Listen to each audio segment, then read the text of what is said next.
Hello guys, പുതിയൊരു വീഡിയോയിലേക്ക് സ്വാഗതം. ഇന്ന് നമ്മൾ സംസാരിക്കാൻ പോകുന്നത് H1B വിസയെ കുറിച്ചാണ്. ഒരുപാട് പേർക്ക് സംശയമുണ്ടായ ഒരു വീഡിയോ ആണ്. അപ്പോൾ ഇന്ന് നമ്മൾ സംസാരിക്കുന്നത് H1B വിസ എന്താണ്, അതിന് എങ്ങനെ അപ്ലൈ ചെയ്യുക, അതിന് വേരിയസ് സ്റ്റെപ്സ് എന്തൊക്കെയാണ്, അതിനെക്കുറിച്ച് ഒരു ചെറിയൊരു വീഡിയോ ആണ് നമ്മൾ ഉദ്ദേശിക്കുന്നത്. അപ്പോൾ നേരെ എന്താണ് H1B വിസ? H1B വിസ എന്ന് പറഞ്ഞാൽ യു എസിൽ ഹൈലി സ്പെഷ്യലൈസ്ഡ് ആയിട്ടുള്ള ടാലൻ്റ് ഉള്ള അല്ലെങ്കിൽ സ്പെഷ്യൽ ടെക്നോളജി റിലേറ്റഡ് ആയിട്ടുള്ള എക്സ്പീരിയൻസ് ഉള്ള, അതായത് management, finance, science and technology, ഇതിൽ ഹൈലി ക്വാളിഫൈഡ് ആയിട്ടുള്ള ഒരു പെർട്ടിക്കുലർ ആയിട്ടുള്ള ഫീൽഡിൽ എക്സ്പെർട്ടൈസ് ഉള്ള ആൾക്കാർക്ക് സെലക്ട് ചെയ്യുന്നതിന് വേണ്ടിയിട്ട് US ഗവൺമെൻറ് അറേഞ്ച് ചെയ്തിരിക്കുന്ന ഒരു പ്രോഗ്രാമാണ് H1B. ഇത് കമ്പനീസിന് US ഗവൺമെൻറ്റിൽ എംപ്ലോയിയുടെ ബിഹാഫിൽ പെറ്റീഷൻ ഫയൽ ചെയ്തിട്ട് ഒരു ലോട്ടറി സിസ്റ്റത്തിലേക്ക് ഈ എംപ്ലോയീസിനെ എൻട്രി ചെയ്യിക്കും. എന്നിട്ട് അതിൽ നിന്ന് നമ്മളുടെ പ്രൊഫൈൽ ലോട്ടറിയിൽ നിന്ന് പിക്ക് ചെയ്യുകയാണെന്നുണ്ടെങ്കിൽ നമുക്ക് H1B വിസയ്ക്ക് എലിജിബിളായെന്ന് പറയാം. അപ്പം ആനുവലി 65,000 വിസയാണ് H1Bയിലുള്ളത്. അതിലൊരു 20,000 അഡ്വാൻസ്ഡ് US ഡിഗ്രീസ് ഉള്ള ആൾക്കാർക്ക് വേണ്ടിയുണ്ട്. മൊത്തം totally 85,000 visas available for H1B.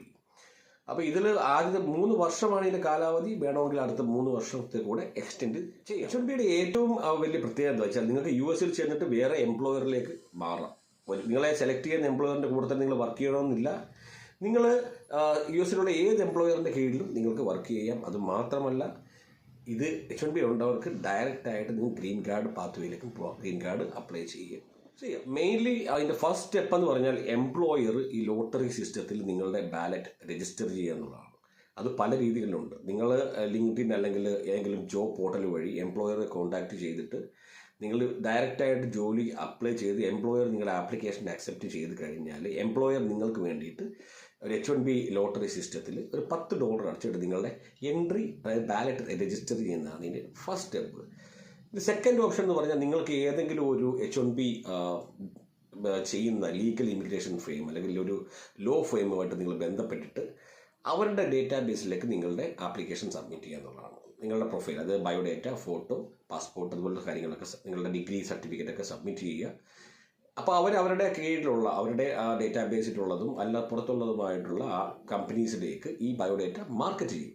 അതിന് അവർ സെപ്പറേറ്റ് ചാർജ് മേടിക്കാം. മനസ്സിലായില്ലേ? അപ്പം ഇങ്ങനെ 2 രീതിയിലാണ് H1Bയിലെ ലോട്ടറി സിസ്റ്റത്തിലേക്ക് നിങ്ങൾക്ക് എൻട്രി നേടാവുന്നത്. അതിന് ഇന്ത്യയിലുള്ള ഒരുപാട് വളരെ ഫേമസ് ആയിട്ടുള്ള 2-3 കമ്പനീസുമായിട്ട് നമ്മൾ ഡയറക്റ്റ് MOU സൈൻ ചെയ്തിട്ടുണ്ട്. അപ്പോൾ നിങ്ങൾക്ക് ഇങ്ങനെയുള്ള H1B ലോട്ടറി സിസ്റ്റത്തിലെ H1B വിസ അസിസ്റ്റൻസ് വേണമെങ്കിൽ കമൻറ്റ് ചെയ്യുക, എന്നെ ടെലിഗ്രാം വഴി ബന്ധപ്പെടുക. നിങ്ങളെ ഞാൻ അവരുമായിട്ട് കണക്ട് ചെയ്ത് തരുന്നതായിരിക്കും. അപ്പം ഇതാണ് ഇതിൻ്റെ ഫസ്റ്റ് സ്റ്റെപ്പ്. സെക്കൻഡ് സ്റ്റെപ്പ് എന്ന് പറഞ്ഞാൽ എംപ്ലോയർ ഒരു ETA 9035 എന്ന് പറഞ്ഞാൽ labour condition application LCA file ചെയ്യണം. അതായത് ഈ LCA എന്ന് പറയുമ്പോൾ ഡിപ്പാർട്ട്മെൻറ്റ് ഓഫ് ലേബറിൽ എംപ്ലോയർ ഫയൽ ചെയ്യേണ്ട ഒരു ആപ്ലിക്കേഷനാണ്. ETA 9035 എന്നാണ് ഇതിൻ്റെ ഫോം. ഇത് എന്താണെന്ന് വെച്ചാൽ നിങ്ങളുടെ തരുന്ന ശമ്പളം, പേ ഗ്രേഡ്, പിന്നെ വർക്കിംഗ് കണ്ടീഷന്, ഇതെല്ലാം ഉറപ്പാക്കിക്കൊണ്ട് എംപ്ലോയർ ഡിപ്പാർട്ട്മെൻറ്റ് ഓഫ് ലേബറിൽ ഈ ഫോം ഫയൽ ചെയ്യണം. ഇത് അപ്രൂവ് ആയാൽ മാത്രമേ നിങ്ങൾക്ക് H1B പെറ്റീഷൻ ഫയൽ ചെയ്യാം. നിങ്ങളുടെ ലേബർ കണ്ടീഷൻ ആപ്ലിക്കേഷൻ അപ്രൂവ് ആയി കഴിഞ്ഞാൽ നിങ്ങൾക്ക് H1B പെറ്റീഷൻ ഫയൽ ചെയ്യാം. അതായത് ഫോം I-129 എന്നുള്ള ഫോമാണ് ഫയൽ ചെയ്യേണ്ടത്. അതായത് ലേബർ കണ്ടീഷൻ ആപ്ലിക്കേഷൻ, നിങ്ങളുടെ പാസ്പോർട്ട്, എംപ്ലോയറുടെ കയ്യിൽ നിന്നുള്ള സപ്പോർട്ടിംഗ് സ്റ്റേറ്റ്മെൻറ്റ്, പിന്നെ വിദ്യാഭ്യാസ യോഗ്യതകൾ, നിങ്ങളുടെ വർക്ക് എക്സ്പീരിയൻസ് എല്ലാം വെച്ചുകൊണ്ട് നിങ്ങൾക്ക് ഫോം I-129 ഫയൽ ചെയ്യാം. അപ്പോൾ LCA ആപ്ലിക്കേഷൻ കഴിഞ്ഞിട്ടാണ് ഈ സ്റ്റെപ്പ്. ഈ ഫോം I-129 ഫയൽ ചെയ്യുന്നതിന് ഒരു 4 മുതൽ 6 മാസം വരെ പ്രോസസ്സിങ്ങിന് ആവശ്യമായിട്ടുണ്ട്. അപ്പം ആ ടൈം പീരീഡാണ് ഇതിൻ്റെ ഒരു മെയിൻ മൊത്തം മാക്സിമം ടൈം. US ഔട്ട്സൈഡിൽ നിന്നാണ് മോസ്റ്റ്ലി എല്ലാവരും H1B ഫയൽ ചെയ്യാറുള്ളത്. അത് എംപ്ലോയർ വഴിയാണെങ്കിലും ഏത് ഏജൻസി വഴിയാണെങ്കിലും മോസ്റ്റ്ലി എല്ലാവരും US അകത്തു നിന്നാണ് H1B ഫയൽ ചെയ്യാറുള്ളത്.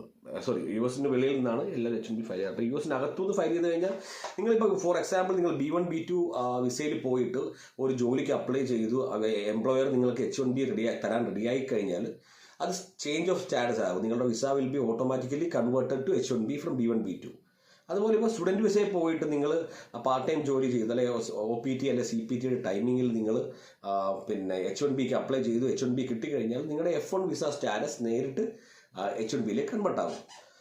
പിന്നെ ഉള്ളത് ഇന്ത്യക്ക് ഔട്ട്സൈഡിൽ നിന്നുള്ള അപ്ലൈ ചെയ്യുന്ന ആൾക്കാരാണ്, അതാണ് മെജോറിറ്റി ഓഫ് പീപ്പിൾ. അപ്പോൾ അവരെന്ത് ചെയ്യണം, നിങ്ങളുടെ ഈ I-129 അപ്രൂവ് ആയി കഴിഞ്ഞാൽ നമ്മൾ സാധാരണ B1 B2 വിസയ്ക്ക് ചെയ്യുന്ന പോലെ തന്നെ നമ്മൾ DS-160 ഫില്ല് ചെയ്യണം. നമ്മൾ അപ്പോയിൻമെൻറ്റ് ബുക്ക് ചെയ്ത് അപ്പോൾ വിസ ഫീസ് അടച്ചിട്ട് കോൺസുലാർ ഇൻ്റർവ്യൂ അറ്റൻഡ് ചെയ്യണം. എല്ലാം same like B1 B2 visa H1B വിസയ്ക്കും സെയിം ഇൻ്റർവ്യൂ തന്നെയാണ്. പക്ഷേ ചോദ്യങ്ങൾ ഡിഫറൻ്റ് ആയിരിക്കും, നിങ്ങളുടെ ജോലിയെക്കുറിച്ചും ശമ്പളത്തെക്കുറിച്ചും. അപ്പോൾ അവിടെ പോയിട്ട് നിങ്ങൾ ഇൻ്റർവ്യൂ അറ്റൻഡ് ചെയ്യുക. ആ ഇൻ്റർവ്യൂവിൽ നിങ്ങൾ ക്രെഡിബിൾ ആണെന്ന് കണ്ടാൽ മാത്രമേ നിങ്ങളുടെ ഫൈനൽ അപ്രൂവൽ വരൂ. അപ്പം H1B പെറ്റീഷൻ അക്സെപ്റ്റ് ആയതുകൊണ്ട് നിങ്ങൾ അമേരിക്കയിൽ പോകാൻ പറ്റണമെന്നില്ല. H1B പെറ്റീഷൻ അക്സെപ്റ്റ് ആയാൽ പോലും ഇവിടെ കോൺസുലർ ലെവലിൽ ഇൻ്റർവ്യൂ നിങ്ങൾ ഫെയിൽ ആയി കഴിഞ്ഞാൽ നിങ്ങളുടെ H1B ടൈം എന്താണെന്ന് വെച്ചാൽ ഒരു ഫെബ്രുവരി ഒരു മിഡോട് കൂടി ഇതിൻ്റെ ബാലറ്റ് ഓപ്പൺ ആകും. അതായത് എന്താ പറയുക, H1B പ്രോസസ് തുടങ്ങാൻ നേരത്തെ ഏപ്രിൽ 1 തീയതി മുതൽ തുടങ്ങണ സംഭവം.